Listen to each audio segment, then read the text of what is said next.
So అయితే social మీడియాలో ఒక న్యూస్ బాగా సర్క్యులేట్ అవుతుంది. అది ఏమనంటే ఒక యూనివర్సిటీకి చెందిన అబ్బాయి తను రిజర్వ్డ్ క్యాస్ట్ కి సంబంధించినోడంట. అండ్ అలాగే ఒక అదే యూనివర్సిటీకి చెందిన అమ్మాయి తను జనరల్ కేటగిరీకి సంబంధించిందంట. అయితే అబ్బాయి వెళ్ళి ఈ అమ్మాయికి అయితే ప్రపోజ్ చేయడం జరిగింది, లవ్ ప్రపోజల్. అయితే ఆ అమ్మాయి రెస్పెక్ట్ఫుల్ గానే రిజెక్ట్ చేసిందని సోషల్ మీడియాలో న్యూస్ వస్తుంది. అయినప్పటికీ మనోడు ఈ రిజర్వ్డ్ కేటగిరీ నుంచి వచ్చిన అబ్బాయి ఏం చేశాడంటే ఆ రిజెక్షన్ ని తట్టుకోలేక మనోడు అమ్మాయి పైన రివర్స్ లో కేసు పెట్టిందంట. ఏమని యూజీసీ ఈక్వాలిటీ కింద.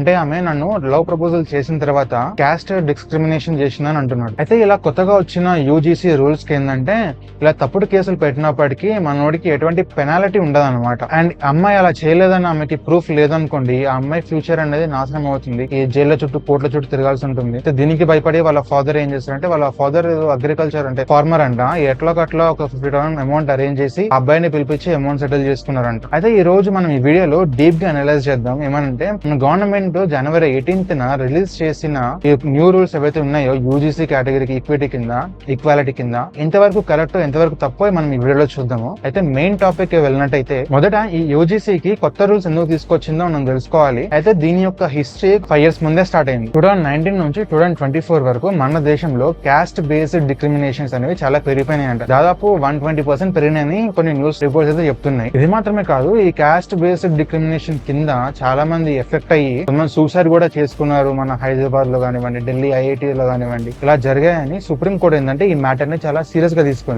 తీసుకొని అడ్వైజరీ ఉంటే సరిపోదు, దీని కింద సివియర్ మ్యాండేటరీ రూల్స్ కూడా ఉండాలని కోర్ట్ ఆర్డర్ అయితే పాస్ చేసింది. అందుకే యూజీసీ పాత 2012 గైడ్ లైన్స్ ని పక్కన పెట్టి జనవరి 2026 జనవరి 13th కొత్త రూల్స్ అయితే అమల్లోకి తీసుకోవడానికి ట్రై చేశారు. ఇప్పుడు ఒక చిన్న విషయం గమనించాలి మీరు. పాత రూల్స్ కి కొత్త రూల్స్ కి తేడా ఏంది అని కాలేజెస్ ఎందుకు కొంచెం భయపడుతున్నాయంటే 2012 లో ఉన్న రూల్స్ కేవలం ఏంటంటే అడ్వైజరీ కింద మాత్రమే. అంటే ఫర్ ఎగ్జాంపుల్ యూనివర్సిటీ కాలేజెస్ లో ఉన్నాయనుకోండి, ఈ క్యాస్ట్ బేస్డ్ డిస్క్రిమినేషన్ కింద ఒక అడ్వైజ్ ఇస్తారు అంతే. అంటే ఇలా తప్పుడు అట్లా చేయకూడదు, ఎవరిని తక్కువ చేసి మాట్లాడకూడదు, ఫాలో అయితే మంచిది, ఫాలో అవ్వకపోయినా కూడా ఎటువంటి యాక్షన్స్ ఉండేవి కాదనమాట. అండ్ దీనికి ఆఫీసర్ కింద కూడా ఒక లెక్చరర్ అయితే పెట్టేవారు. అండ్ ఉన్నా కూడా దానికి పెద్ద పవర్స్ ఏమి ఉండేవి కాదు. కానీ 2026 ఏంటంటే రూల్స్ మొత్తం మారిపోయినాయి. ఇప్పుడు ఇది చాలా స్ట్రిక్ట్ గా మ్యాండేటరీగా అమలు చేయాలని ట్రై చేస్తారు. అండ్ అప్పట్లో ఒక లెక్చరర్ ఎవరో ఇట్లా వీటికి అడ్వైజరీగా ఉండరు. ఇప్పుడు డైరెక్ట్ వైస్ ప్రిన్సిపల్ కానివ్వండి, డైరెక్ట్ ప్రిన్సిపల్ డీన్ కానివ్వండి, వీళ్ళు డైరెక్ట్ కౌన్సిలర్ గా ఉండడం జరుగుతుంది. అండ్ అలాగే ఇది కూడా ఒక కొత్త విషయం ఏంటంటే కాలేజెస్ లో కొన్ని స్క్వాడ్స్ ని ఏర్పాటు చేయాలంట, స్క్వాడ్లని. ఆ స్క్వాడ్ చేసే పని ఏంటంటే కాలేజెస్ లో కానివ్వండి, ల్యాబ్స్ లో కానివ్వండి, క్యాంటీన్ లో కానివ్వండి, హాస్టల్స్ లో కానివ్వండి, మొత్తం తిరుగుతూ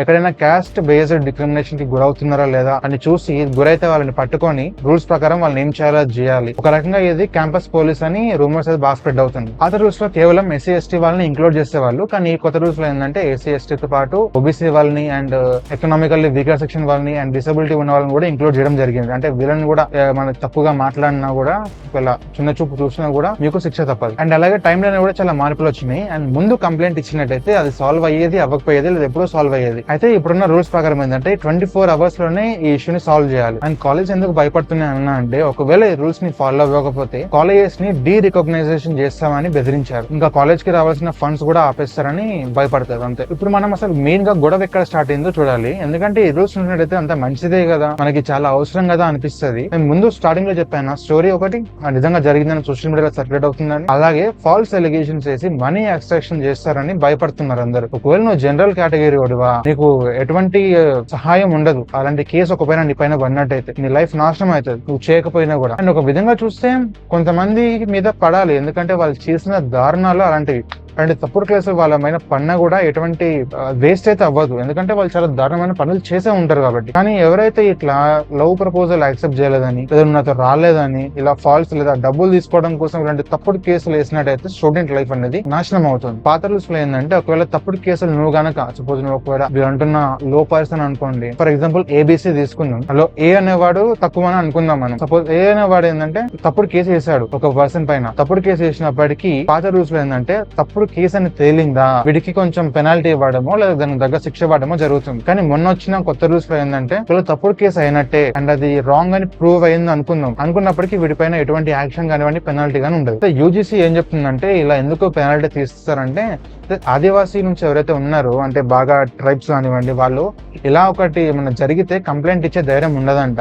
అండ్ అలాగే వాళ్ళకి ఇలాంటి పెనాల్టీస్ వేస్తామని ఇంకా భయం ఉందనుకోండి, ఇంకా వాళ్ళు ఇంకా ముందుకు అసలు రారు అని వీళ్ళు అంటున్నారు. కానీ క్రిటిక్స్ ఏమంటున్నారంటే ఇలా ఎటువంటి పెనాల్టీ లేకపోతే వాళ్ళు బాగా బరిదగించి మా పైన జనరల్ కేటగిరీ స్టూడెంట్స్ పైన ఫేక్ కంప్లైంట్స్ ఇవ్వచ్చు కదా అని కంప్లైంట్ రేజ్ చేశారు. అంటే వీళ్ళ వాయిస్ ని రేజ్ చేశారు. దీనికి ఎగ్జాంపుల్ గానే మీకు స్టార్టింగ్ లో చెప్పిన స్టోరీ రియల్ గా జరిగిందని అంటున్నారు. మీరు ఏమైనా అనుకోండి సో కాల్. అండ్ అలాగే అండ్ దీనికి సంబంధించిన న్యూస్ కూడా మీకు వాట్సాప్ లో కూడా వచ్చి ఉంటుంది, సర్క్యులేట్ అవుతున్నట్టే ఉంది అనుకుంటా, ఒకసారి చెక్ చేయండి. అండ్ అలాగే మెయిన్ న్యూస్ ఏంటంటే Adilabad high court versus Vihari state UPA ఉంది. ఈ కేసులో ఒక జడ్జిమెంట్ వచ్చింది. అయితే దీని తర్వాత ఏంటంటే ఆ జడ్జి ఎవరైతే ఉన్నారో రిజైన్ చేయడం జరిగింది. ఆ రిజిగ్నేషన్ ని పక్కన పెట్టినట్టయితే ఈ కేసులో ఏంటంటే విలేజెస్ లో కొంతమంది డబ్బుల కోసము జనరల్ కేటగిరీ వాళ్ళ పైన ఫాల్స్ కంప్లైంట్స్ పెడుతున్నారని ప్రూవ్ కూడా అయింది. స్టూడెంట్స్ ఏమంటున్నారంటే బయట విలేజెస్ లో ఇంతటి దారుణానికి పాల్పడుతున్నారు కదా, అలాంటి వీళ్ళు కాలేజెస్ లో కూడా ఇలాంటి పనులు చేయడానికి గ్యారంటీ ఏందని వీళ్ళ వాయిస్ వీళ్ళు రేజ్ చేస్తున్నారు. ఒక వైపు ఏంటంటే ఏ గ్రూప్ వాళ్ళందరూ తక్కువ అని వాళ్ళు భావించి మాకు ఇలా క్యాస్ట్ డిస్క్రిమినేషన్ జరుగుతుందని అనుకుంటున్నారు. దీని వల్ల వీళ్ళ కొత్త రూల్స్ ఒక వైపు కరెక్ట్ గానే ఉన్నాయి, కానీ ఒక వైపు 2012 లో ఉన్న రూల్స్ కూడా కరెక్ట్ గా లేవు. ఈ కొత్త రూల్స్ వల్ల ఏంటంటే జనరల్ కేటగిరీ వాళ్ళకి బాగా ఎఫెక్ట్ అయ్యే ఛాన్స్ ఉంది. ఇప్పుడు నాకు తెలిసి క్యాస్ట్ బేస్డ్ డిస్క్రిమినేషన్ చాలా చోట్ల తగ్గిపోయిందండి. ఇప్పుడు నేను కూడా కాలేజ్ చదువుకున్నాను, నా చుట్టుపక్కల ఎక్కడ జరగలేదు, విన్నట్టు కూడా లేదు. ఎలా జరుగుతుంది చెప్పండి?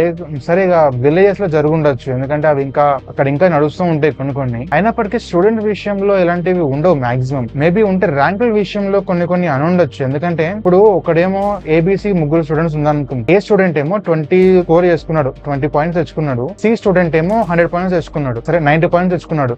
అయితే ఈ 90 తెచ్చుకున్నోడికి సీట్ ఇవ్వకుండా ఈ 20 పాయింట్స్ తెచ్చుకున్నోడికి సీట్ ఇస్తే ఎందుకు? వాడు రిజర్వ్డ్ కేటగిరీ అని. ఇది ఎలా అవుతుంది చెప్పండి? ఇక్కడ మీకు ఒక 2 సినారియోస్ చెప్తాను వినండి. ఇద్దరు ఉన్నారబ్బా, ఒకడు రిజర్వ్డ్ కేటగిరీ నుంచి, ఒకడు జనరల్ కేటగిరీ నుంచి. ఇద్దరు నార్మల్ పర్సన్సే, సేమ్ శాలరీ వస్తుంది, సేమ్ హౌస్ హోల్డ్ శాలరీ వస్తుంది అనుకుందాం. వీడు చిన్నప్పటి నుంచి నారాయణ కాలేజ్ జరిగిండు, వీడు నారాయణ కాలేజ్ చదివిండు. వీడు ఎంత ఫీజు కట్టిండు, వీడు అంతే ఫీజు కట్టిండు. సేమ్ ఇంటర్ అంతే, ఇంటర్ వీరు కూడా అంతే కట్టిండు. కాకపోతే వీడికి మార్కులు తక్కువ వచ్చేవి, వీడికేమో మార్కులు ఎక్కువ వచ్చేవి. ఇంటర్ తర్వాత ఎంసెట్ ఎగ్జామ్ రాసిందంటే వీడికి ర్యాంక్ చాలా తక్కువ వచ్చింది, వీడికి ఎక్కువ వచ్చింది. అయినప్పటికీ వీడికి ఇవ్వాల్సిన సీట్ ఏమో వీడికి ఇచ్చారు, ఎందుకంటే వీడికి రిజర్వ్డ్ కేటగిరీ కాబట్టి.